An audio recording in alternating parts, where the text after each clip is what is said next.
obrigado. Queria agradecer o convite, do Dr. Ciongoli e o Dr. Morel, que é o preceptor, para poder vir aqui. Bom, meu nome é Murilo Trini, eu sou médico assistente do grupo de pâncreas, viabilidade e obesidade do HC da Unicamp e sou preceptor de cirurgia geral no Hospital Privado no Centro Médico de Campinas, que apesar é uma residência antiga, desde 81 acho que é a residência. Falar de lesão de via biliar é um negócio complexo, porque você tem que saber por que estão te convidando, ou porque você é bom de fazer ou de corrigir, um dos dois. Então você nunca sabe se é... E tem tanta aula que você dá vontade de botar uns 4 ou 5 links para vocês entram no YouTube, gente muito melhor fazendo, com vídeo, com tudo. Então eu tentei ver uma coisa bem focada no que vocês precisam saber se um Deus do livro acontecer alguma coisa com vocês e um pouco da experiência que a gente tem. Deus os livre. Mas meu pai é cirurgião, tem 76 anos. Ele disse que só nunca vai ter lesão iatrogênica quem nunca operou uma vesícula. Aqui.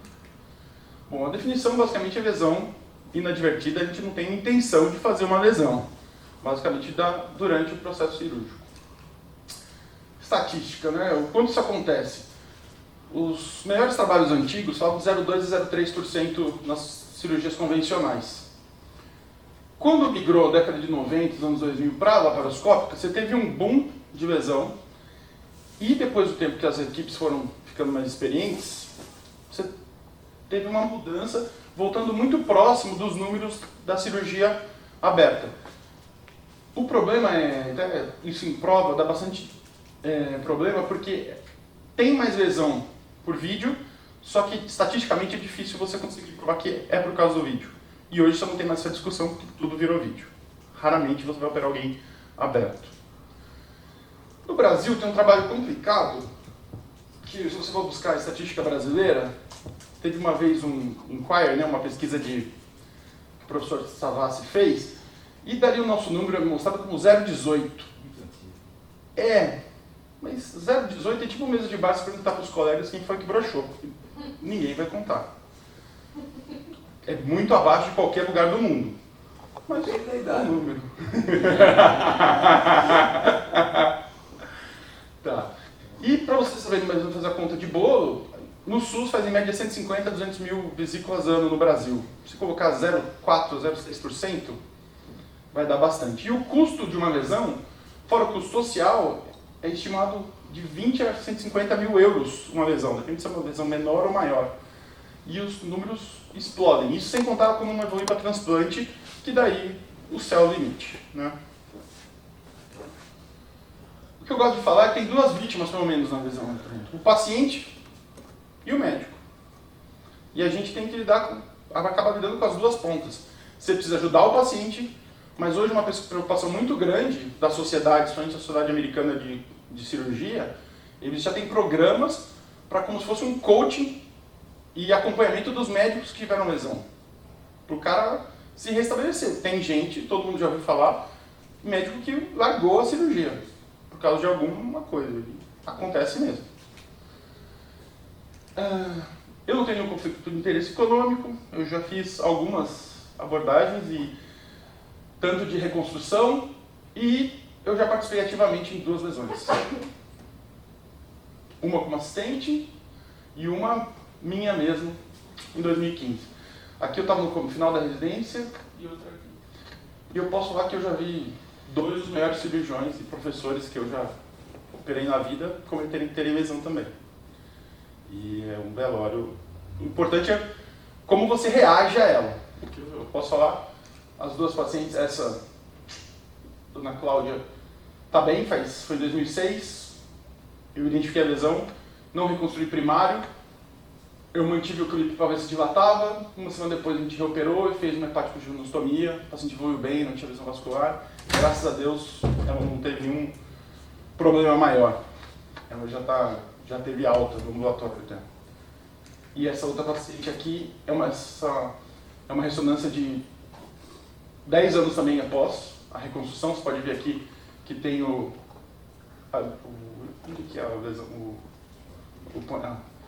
hepático jejum, né? alça de Juno aqui, numa reconstrução, Dona Maria Aparecida Siqueira.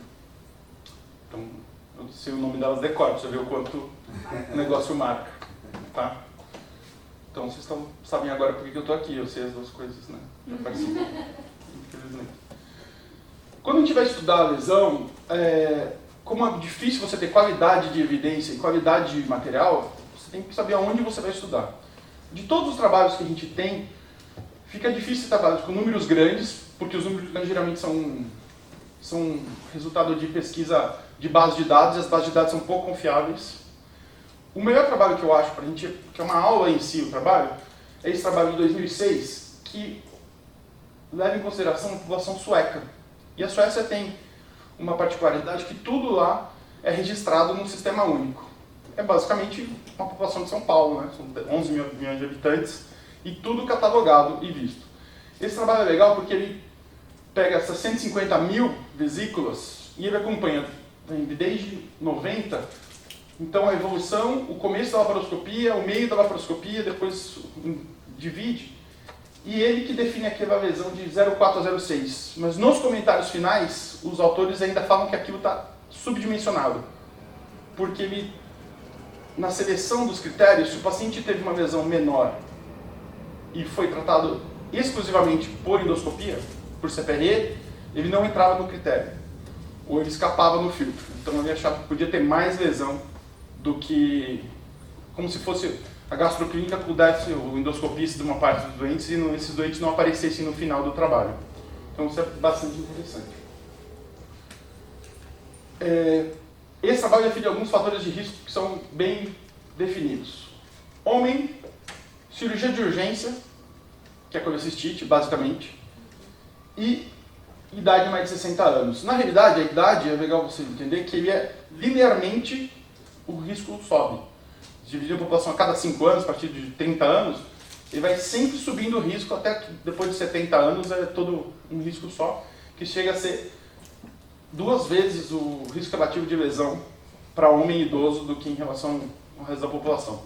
Então, isso aí confirma ou corrobora algumas coisas que antigamente falava, que o homem demora para procurar o médico, a vesícula no homem é sempre pior, é um dos grandes bichos papões da cirurgia, é o vesícula em homem. Vesícula em homem ninguém quer fazer, principalmente o idoso.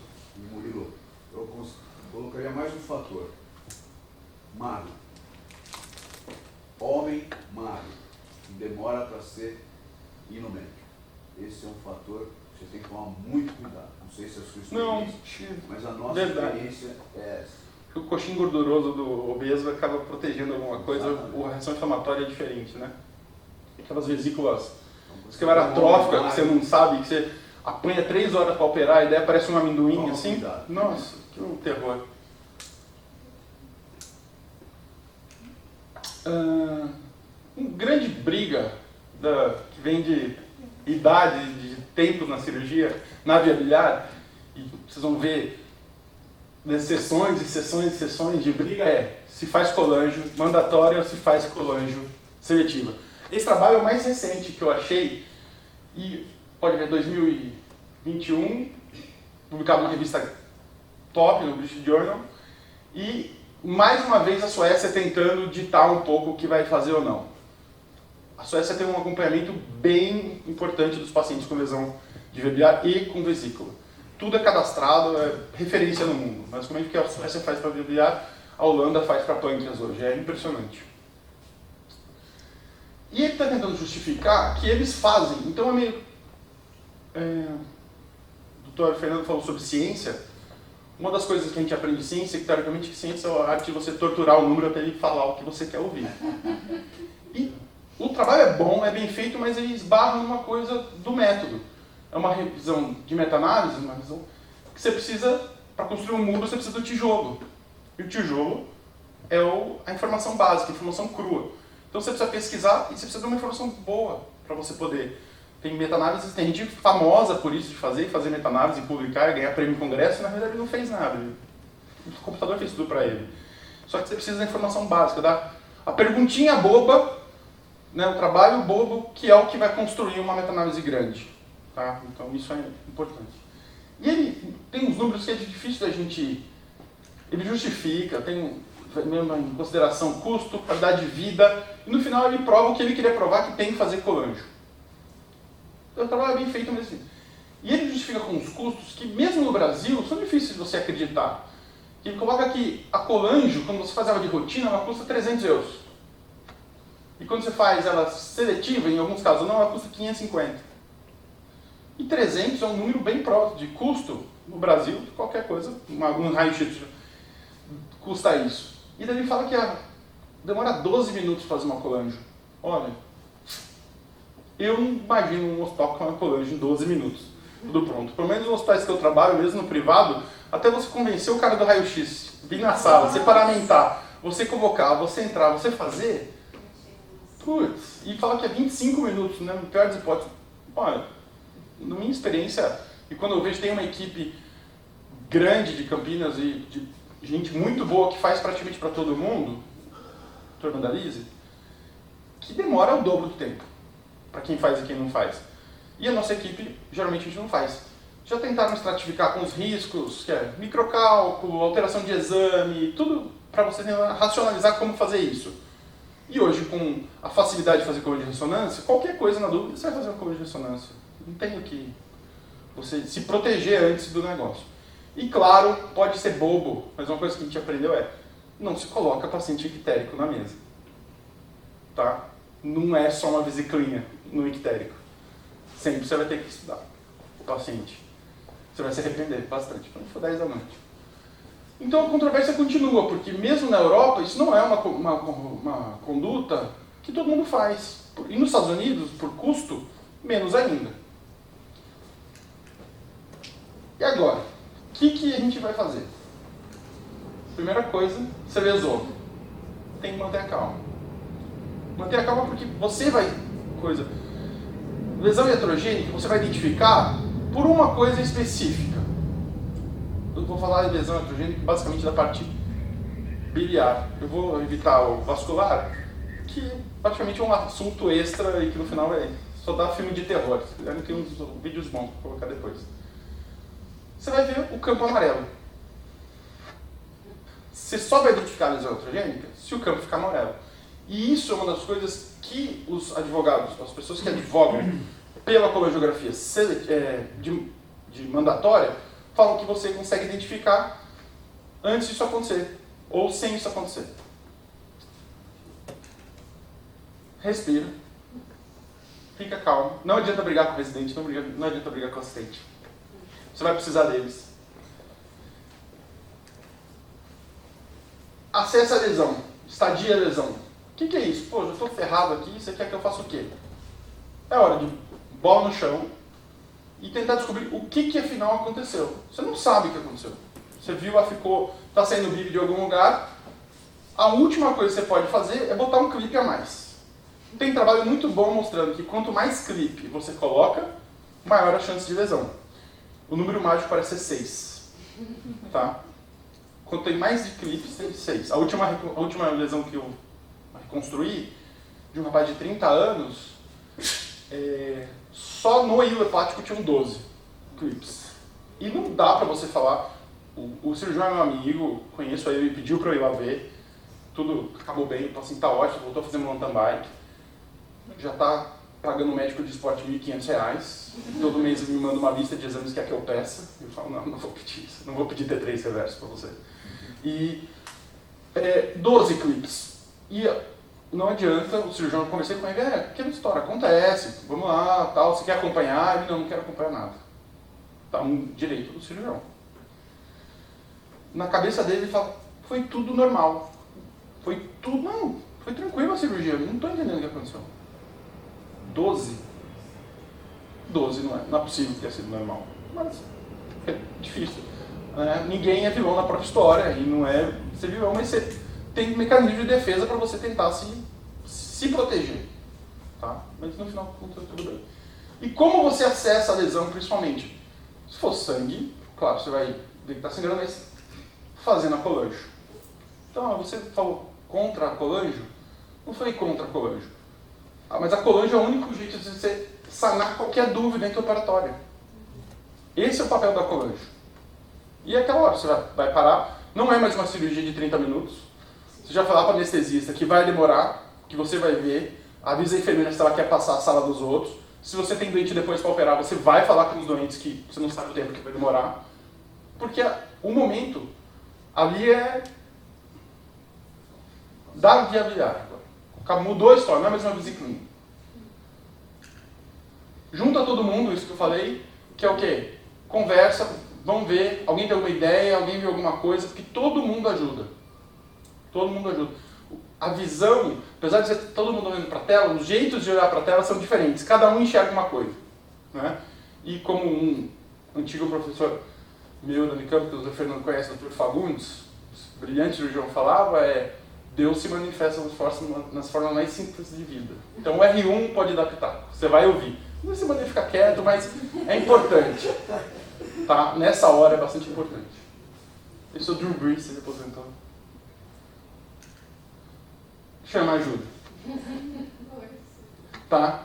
Essa é a hora que você liga para um professor, para um amigo, para você ver o que pode fazer. Um colega, e a gente aprende nos campos cirúrgicos aí que ajuda você não se nega para ninguém. Se alguém pediu ajuda para você no campo, você tem que lembrar que o cara passou por cima do ego de cirurgião dele. E isso é doído para todo mundo. Né? Se o cara pediu ajuda, você entra e lava, nem que seja para lambretar o afastador. O cara quer alguém, tipo, para dar uma luz. Você vai. Tá? E é bem legal, porque ultimamente eu tenho recebido fotos da pergunta. Os residentes estão operando algumas coisas que já acabaram a residência, eles mandam, chefe, está tranquilo? Nunca é churrasco. Nunca é churrasco. Sabe? Às vezes o cara manda foto da tela. O que você acha? Daí eu desenho, né? No WhatsApp dá para desenhar, ó, entra aqui, vai aqui, vê se dá certo. E na dúvida faz a colândia. No último mês eu teve 2 dessas. Deu tudo certo, graças a Deus. Então lembrando de novo, não entrar em pânico, respirar fundo, faz a colândia, peça ajuda. Isso é se você tiver o one-on-one, se você teve a lesão de via biliar. Tá? Você não vai identificar a lesão se você só clipou. E daí tem um viés importante, e é difícil achar, mas você pode perguntar para os cirurgiões, quem já viu o torcion do Dr. Fernando, quando você vai fazer a colândio e dá problema? Você não acha publicação disso.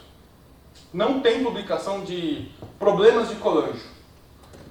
Então, eu particularmente já vi 2, uma rasgou a via biliar, o catéter Wasmer, que cada um usa um catéter, seja catéter de Peri, ou sonda 4, ou cada um usa um jeito. Né? Aqui, nos vídeos americanos você tem uma pinça de colândio bonitinha, é difícil achar para comprar aqui no Brasil. Né? E só acha via China, né? Ou Índia atualmente, né? Tem um monte de representante. E não tem publicação disso. Então fazer a colândio não é uma coisa isenta de complicação. Só que você não tem dado sobre isso.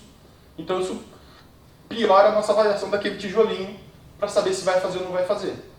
É engraçado que num dos vídeos muito bons de uma aula da Sociedade Americana, que eles têm tudo sobre isso, o cara publica um vídeo da colândio. E na verdade a lesão, é a colândio que fez a lesão. O cara fez a colândio no colédoco. Então, colândio pode dar problema, mas então isso pesa contra. E você não tem dado para isso. Você precisa pensar aonde você está. É diferente, todo mundo aqui, espero que todos operem em hospitais maravilhosos, mas todo mundo já operou em hospitais um pouco aquém. Seja uma Santa Casa pequena, do interior aí, quem nunca teve lá, com aquele videozinho monitor Triniton, de 14 polegadas, ou hospital chique. Né? E esse aqui é o futuro de Campinas. Tá? Esse é o novo São Luís. Hein? Tá? Já tá levantado, é gigantesco, um negócio impressionante. Porque isso vai mudar o que você vai oferecer para o paciente. Aquele paciente pode precisar de tanta coisa depois para ser bem tratado, ele pode precisar de colândio, pode precisar de medicina intervencionista, e você precisa disso. Mas eu estou aqui, eu não sei o que fazer. Ui! Mas não é você esconder o negócio. O principal ali, é a questão do ego de novo, é que não é você que está indo, é o paciente. E como o paciente evoluir depois, vai falar mais sobre você. Melhor. É isso que tem que pensar. É hora de engolir o ego, respirar e não tem jeito. Falar com a família, teve um problema. Teve um problema. Uma pergunta que vão fazer, e que fazem e já fizeram para mim: doutor, isso foi um erro médico? Eu vou te falar que eu nunca usei essa palavra. Eu acho, com todo mundo, eu sempre usei a palavra acidente. Por que ninguém faz isso por querer? E se o paciente se sentir acolhido, o doutor Fernando tem experiência 1000 vezes maior que eu, todos os outros problemas, principalmente legais, tendem a menorar, minimizar, tá? Porque a família tem que saber que você está sofrendo junto, você tem que sofrer tanto quanto o paciente que acontece. O que você acha do falar evento adverso? É uma palavra bonita, mas não sei se vocês vão entender, né? Depende do paciente, né? Sim, o evento adverso é um evento que pode acontecer e houve o acontecimento.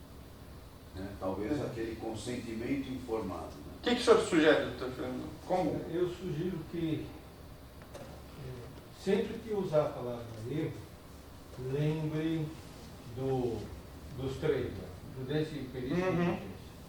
Por quê? Porque o paciente não sabe o que é isso. Tá? E ele acha que tudo que deu errado é erro mesmo. Que é um erro provocado pelo outro. E ele pode ser alguma coisa que pode acontecer, é descrito que pode acontecer, e que todos os cuidados foram feitos. Então, a minha ideia é que a gente saiba a conceituação de culpa. Culpa significa imperícia, imprudência e negligência, e que passe isso para o seu paciente. Então, os meus pacientes falam, é eu, né? Então, vamos aprender português primeiro, aprender lei, e aí a gente vai para frente. Por quê?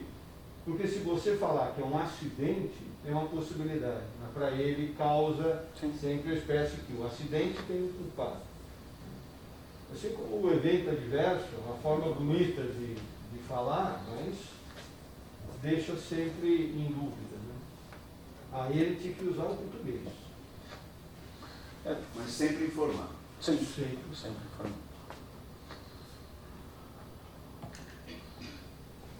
Uma aula sem as classificações não é aula, né? E eu juro que eu não vou botar nenhum slide sobre Critical View Safety, porque eu já estou de saco cheio disso. Tá? O professor Strasberg, inclusive, acabou de aposentar agora, com 81 anos. No Congresso Mundial de Hepatobiologia esse ano teve uma sessão bonita de homenagem para ele.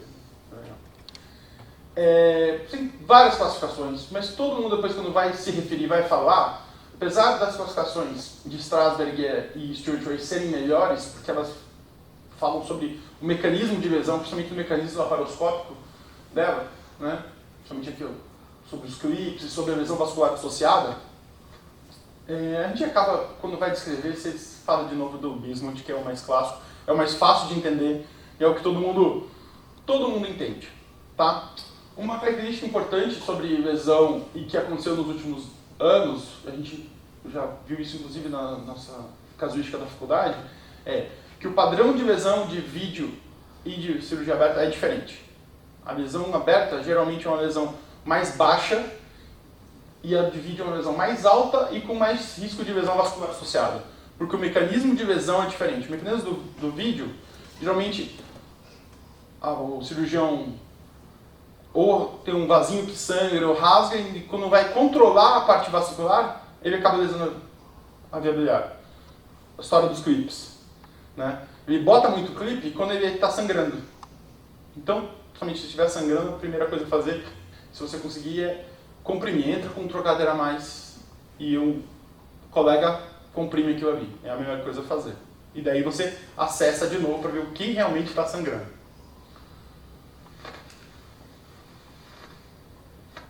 Isso aqui é importante, eu não fui treinado em cirurgia laparoscópica direto, minha residência era bem engatinhando nisso no começo, e vocês ao contrário, vocês estão sendo praticamente 99% de vídeo. Mas às vezes você não consegue resolver por vídeo. Para resolver uma complicação de via biliar por vídeo, você precisa de uma habilidade de material muito grande. Você precisa que a câmera seja bom, todo mundo seja bom, e acontece às vezes que não é uma equipe brilhante do seu lado. Então, se tiver que converter, vai ter que converter. Não tem jeito. não tem vergonha, não tem nada disso. Você está pensando no melhor do paciente. Tá? É muito melhor uma cicatriz abdominal do que uma cirrose secundária. Pensa nisso.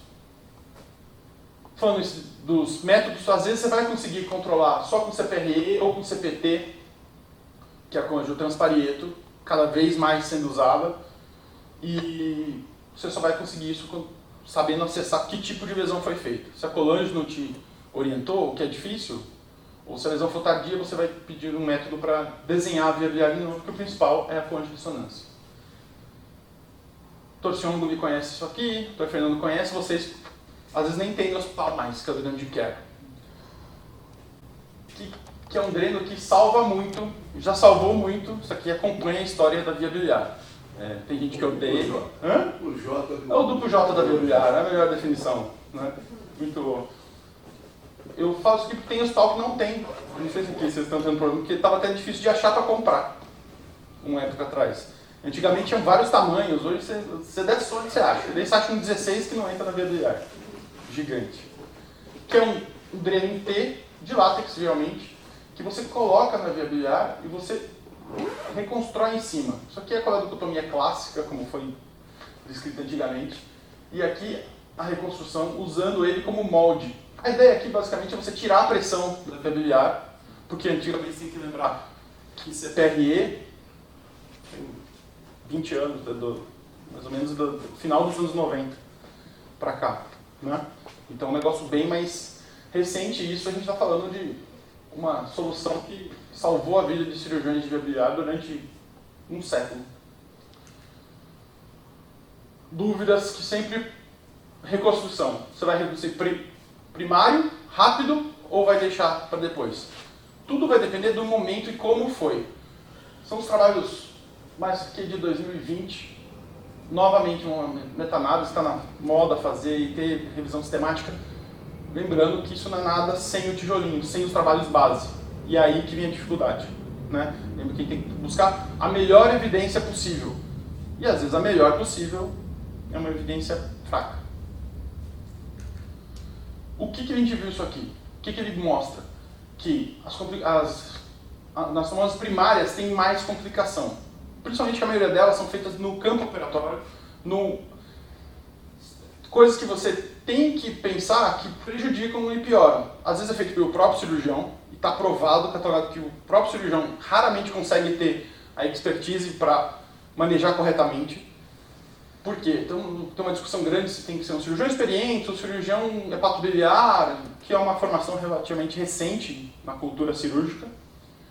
E o cirurgião que pode fazer aquilo raramente vai ter lesão, ou tem um índice de lesão muito mais baixo. E como que você... E outra coisa é, a via biliar muito fina é pior. E às vezes vai estar fina. Até hoje, não tem resposta, uma conduta que alguns cirurgiões faziam de, se você teve uma lesão muito fina, de você ligar a via biliar. Isso já foi discutido, teve gente que já falou que era um crime, mas às vezes é o que você tem para você melhorar a próxima cirurgia. Que conduzir um doente com uma fístula de alto débito, o fígado produz em média 800 a 1 litro de bile por dia, espoliando potássio, não é fácil. Não é fácil. Né? Doente com NPP, que não fica a discussão. E o que você precisa fazer para melhorar essa condição da via biliar? Se você tem condição plena de ligar e manter esse paciente sem infecção e bem drenado, para não ter abscesso, não ter isso aí, pode fazer. Quanto? Cada vez mais sendo postergado para algumas semanas depois. Quanto? 6 a 8 semanas.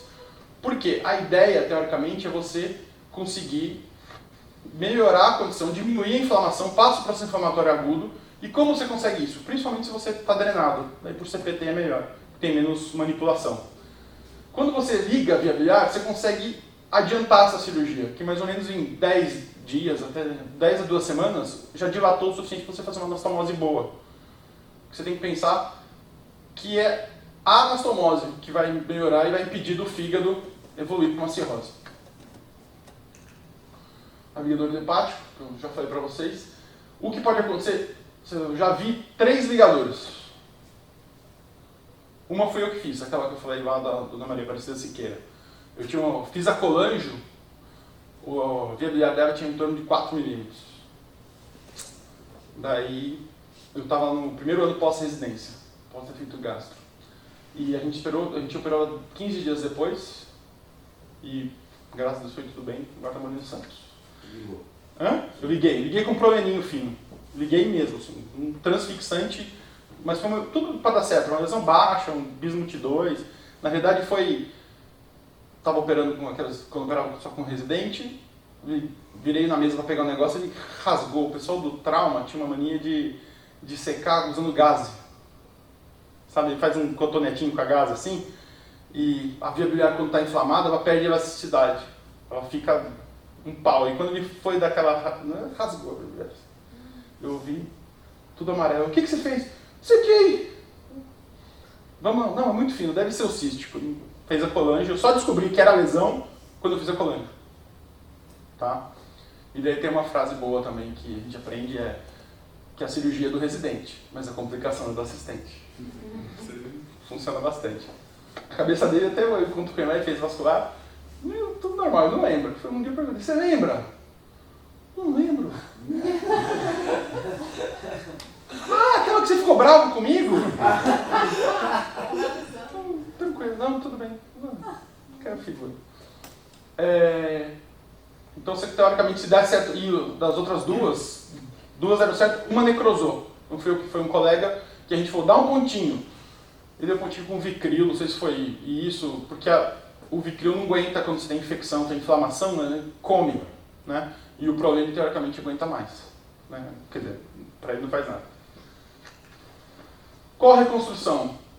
Tem trabalhos muito bonitos da literatura, ideias boas. O professor Crema estava advogando fazer um monte para reconstrução de via biliar, que permitia você fazer reabordagem.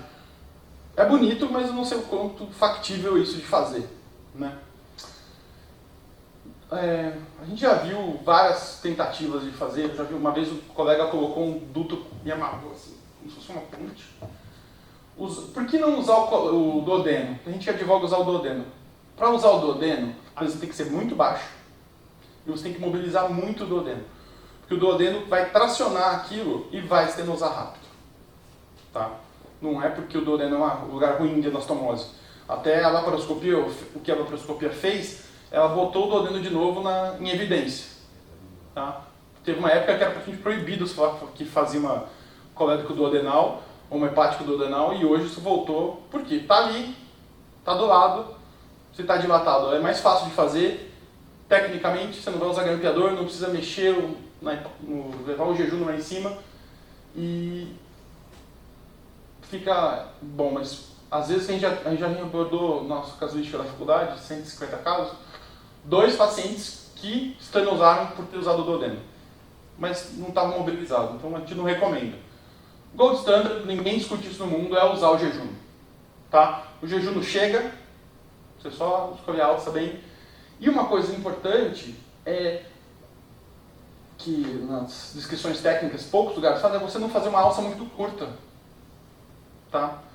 Fazer pelo menos 60 centímetros de alça de verdade, para você impedir refluxo que vai aumentar a chance de ter colange de repetição. Tá? O endoscopista fica mais bravo, que é mais difícil se tiver que acessar, mas é difícil acessar mesmo.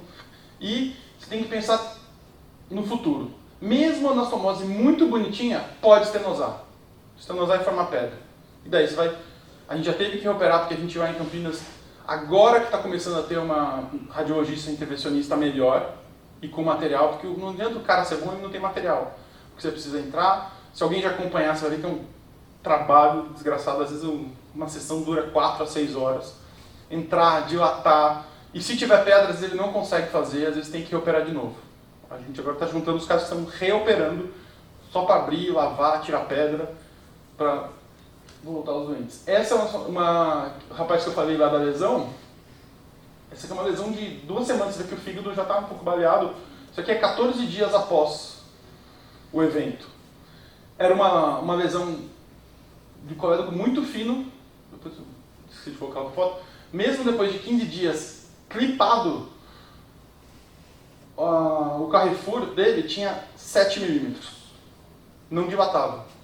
Geralmente, quando não dilata, você tem que pensar em lesão vascular associada. Tá? Porque daí você tem isquemia. A irrigação da árvore biliar é arterial. E a gente aprende isso do transplante hepático. Tem umas estenoses bem esquisitas, o pessoal que faz transplante hepático conhece bastante, porque e não dilata. Então fica uma estenose, um negócio duro, diferente das outras. E essa aqui foi uma estenose lá em cima, no Carrefour. Daí a gente às vezes usa algumas técnicas para ampliar para a esquerda um pouquinho, para tentar ter boca. Mas ele ficou muito bem. Desculpa, a junção dos hepáticos, né? Significa encontro, perdão. Você sempre associa isso com o tumor de Klatskin, né? Que é quando acontece aí, que é a colangiocarcinoma do hilo hepático. Mas também tem utilidade na viabilidade benigna também. Isso aqui é um manualzinho, depois eu posso passar para vocês, que a gente fez lá na faculdade, bem básico sobre de como conduzir. Porque a lesão, eu me ative mais a lesão intraoperatória, quando você identifica a lesão, o que você vai fazer? Porque você pode falar disso aí, de lesão vascular, de lesão quando o paciente chega depois, e as coisas que tem. Como você vai conduzir o paciente é o importante. Então, paciente, se aconteceu a lesão, você pode identificar intraoperatoriamente ou depois, o paciente ficou amarelo. Uma coisa que eu gosto de falar para os residentes, quando eu ligo para os residentes em um hospital privado, o doente de vesícula não volta. Ele não volta no PS. Se o paciente que operou a vesícula veio para o PS, é medicina defensiva. Você precisa provar que ele não tem nada. Porque de 100 que você opera, 99 vai ficar em casa e vai voltar para tirar o pontinho ou para ver o anátomo no consultório. Se o paciente voltou, você tem que ver. É exame de imagem, exame laboratorial e tratar ele, para você tem que provar que ele não tem nada. Graças a Deus, mesmo esses que voltam, às vezes não tem nada. Mas você tem que garantir que não é nada. Porque se ele voltar e você comer bola, no PS, quem a gente está falando no PS, daí ele fica bravo. Daí a conversa muda. Então, importante. Drenagem da cavidade. Para quê? Tudo isso aqui é para evitar a infecção. Ou mitigar o acontecimento de uma infecção de uma colangite intraoperatória. Porque isso piora muito o manejo depois. Drenagem da via biliar. É possível, só que você tem que ver se você consegue ou não. Correção da lesão, como a gente já discutiu, isso tem mesas e mesas do CBC e CBCD falando sobre isso, vem naquele negócio. Você está habilitado? Mesmo para quem é habilitado, às vezes é difícil corrigir em loco. E hoje você tem evidência de que correção primária de via biliar fina, a chance de ter um evoluir bem é maior. Então, se você conseguir arrastar isso aí, é melhor. Cuidado pós-operatório, que é aquilo que a gente falou, compensação clínica, o doente tem que estar estável, suporte adicional, antibiótico e encaminhar para o centro terciário ou para quem possa te acompanhar, possa te ajudar. E você vai acompanhar junto, a maioria na faculdade, quando a gente recebe um doente, a gente tem por costume perguntar se o cirurgião que aconteceu o acidente quer acompanhar a cirurgia, se ele quer ir ver. Eu posso falar que das últimas 5 anos, teve um só que foi. Um colega nosso. Tipo, na mesma cidade que eu, mais ou menos. E a maioria não quer ir. Acontece, a gente tem que respeitar e tentar pensar que fazer tudo para dar certo. Essa cirurgião, a questão do cirurgião hepatobiliar é uma coisa... Apesar de eu fazer cirurgia, principalmente hepatobiliar, em Campinas, tem muito de cidade do interior ainda, a gente faz tudo, eu faço hernia, vesícula, obesidade. Apesar de ser apaixonado por isso e gostar, é muito específico. Às vezes eu tenho muito cirurgião, que é o cirurgião geral das antigas, que tem mais experiência do que muita gente que se diz, né? Ou cara, então tem que ser alguém com experiência. Isso aqui de falar que tem que ser um hepatobiliar, eu acho, pra minha opinião, pesa um pouco como reserva de mercado, um negócio meio... puxar um pouco a sardinha. Então, tem que ser alguém com experiência. E alguém que tem uma equipe de retaguarda por trás, né? Endoscopista, radiologista intervencionista, nutrólogo, porque o paciente vai precisar do hospital. Ele vai usar muito o hospital. Na dúvida, isso aqui foi uma mesa uma vez de um gastrão, vocês estavam falando que o gastrão esse ano vai ter bastante coisa de viabilidade, que o professor Marcel falou, não, na dúvida, lava, drena e manda para mim. É a mesma coisa.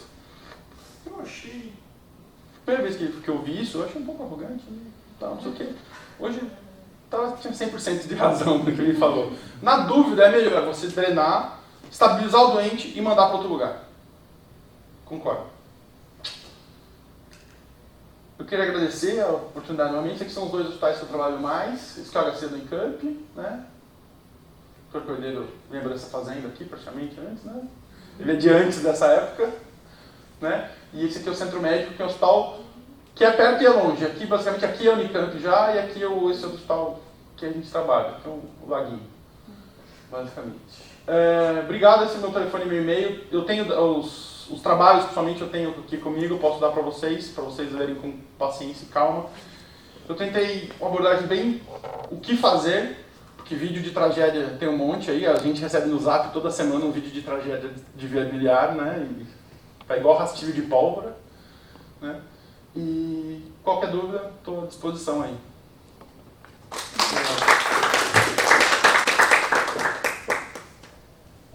Muito obrigada, Dr. Murilo. Alguém tem alguma dúvida, gente? A aula foi bem esclarecedora. Acho que aqui... Alguém já viu algum caso de lesão de via biliar?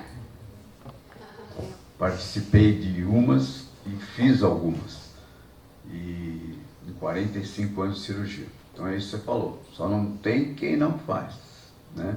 E infelizmente ou felizmente, a ecoendoscopia aí veio para mostrar coisas dentro da vesícula que a gente não via de jeito nenhum. E agora está virando uma cirurgia preventiva, né? Microcálculo, um pouquinho de barro biliar e a turma já indica o procedimento, né? Então a gente está vendo um excesso de indicação e isso faz com que, logicamente, a lesão de via biliar vai ser comprometida, né? A estatística vai ser comprometida. E eu acho que é importante vocês verem isso. Se o residente ou o cirurgião que vocês estão ajudando pedir o segundo cartuchinho de clipe, chama um cirurgião hepatobiliopancreático para dar uma olhada porque tem alguma coisa errada, né? Então essa é a mensagem que eu queria passar. É só isso que eu queria passar para vocês, principal. Muito obrigada mais uma vez. Mais alguém? Então vamos encerrar aqui hoje. Agradecer a presença de todos. Parabéns, Dr. Murilo. Excelente.